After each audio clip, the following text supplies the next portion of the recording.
News out of Alaska, where that report involving Sarah Palin has now been released. A legislative committee investigating the governor has said she unlawfully abused her authority in firing the state's public safety commissioner. This was an investigation that began in July when Walter Monaghan, who was in charge of public safety, was essentially terminated by Governor Palin, and then he reported that the reason he felt he had been fired was because he had not dismissed Palin's brother-in-law, who had been involved in a very nasty custody dispute with Palin's sister over the last 2 years. That prompted an investigation, which Sarah Palin said that she welcomed and that she would cooperate with. And then when she was named John McCain's running mate, she decided she would not cooperate. The McCain campaign tried to squash subpoenas to many members of her staff. But again, this report out tonight says that, in fact, there were more than 19 different phone calls from Governor Palin, her husband Todd, her gubernatorial staff, as part of the effort to pressure Public Safety Commissioner Walter Monaghan to fire Palin's brother-in-law. There is one glimmer of possible good news in this for Sarah Palin, and that is the investigative report concludes that the family grudge wasn't the sole reason for firing Monaghan, but says it was a contributing factor. And the fact that the report now says that it was a contributing factor to Palin's decision to fire Walter Monaghan, that undercuts what Sarah Palin has been saying for the last several months. Joining us now from Anchorage, Alaska, Michael Carey is a columnist for the Anchorage Daily News. And Michael, welcome. Bring us up to date on what you've been able to determine after thumbing through this report that's just been released. Well, the report has just been released. Thank you for having me. And I spent all day waiting for it to come out, like all the rest of the reporters, and haven't seen it. So essentially, the broad outline is news to me. The important thing I think readers or viewers should understand right away is the committees that release this are bipartisan committees. This is not like Washington, where one party or the other is in control. The legislators who release this are bipartisan. The Senate President is a Republican. The chairman of the Judiciary Committee is a Democrat. So in other words, you have a bipartisan commission that is signing off on a report that says essentially Sarah Palin broke state law.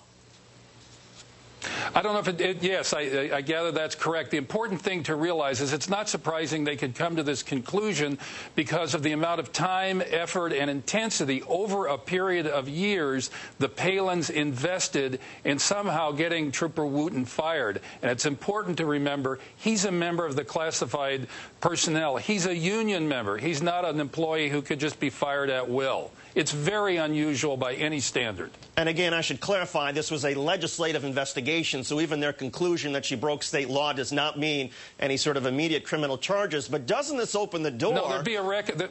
Doesn't this open the door to there possibly being either, a prosecutor taking a look at this, or at the very least, doesn't this give great fuel to Walter Monaghan if he wants to now file a lawsuit against Governor Palin?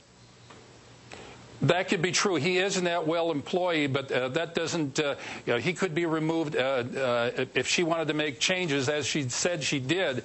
But he does retain his civil rights. He is, does have those rights under the Constitution, and presumably he could exercise them if they were violated here. Where does this go next?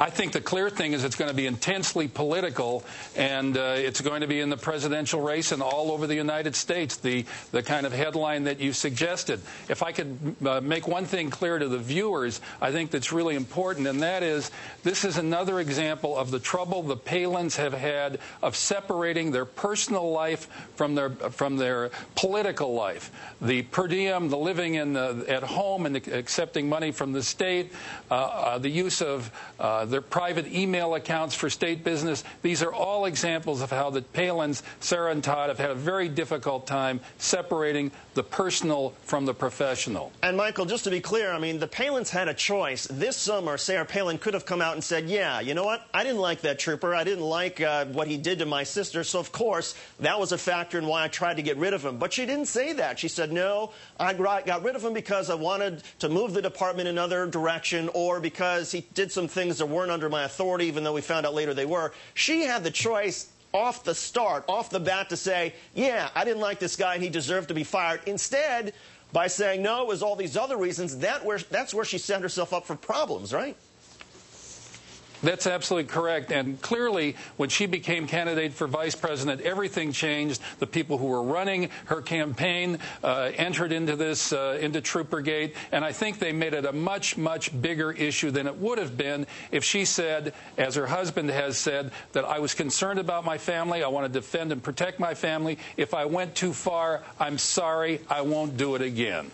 Michael Carey, columnist for the Anchorage Daily News. Michael, thanks for talking with us. And again, finding number one from this report that came out tonight, the legislature reaffirms that each public officer holds office as a public trust, and any effort to benefit a personal or financial interest through official action is a violation of that trust. And again, a bipartisan board in Alaska I hope it worked for you.